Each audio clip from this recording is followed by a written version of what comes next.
How to speed up your WordPress site with this free plugin called WP Super Cache. Let's go to our test installation. WordPress, let's go to add new plugin. Type WP Super Cache. Install the plugin. Activate it. We need to configure it, or you can click on here or in the settings and WP Super Cache. I suggest you go to Advanced and then click on Enable. Then you need to disable for logged in users. You need to check that off.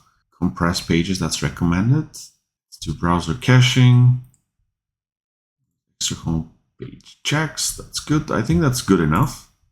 And we've enabled the caching. Keep in mind that when you are logged in, the cache is not going to be used because every logged in user, they're supposed to see content that's relevant to them.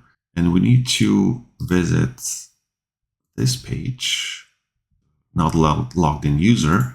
And to do that, we need to exit like this, not logged in, and WP Sandbox blocks the access to guests because it's a development platform and you don't want to have somebody checking your site. Just enter the code. So the first time somebody visits the site, the cache is not ready, it's not generated yet.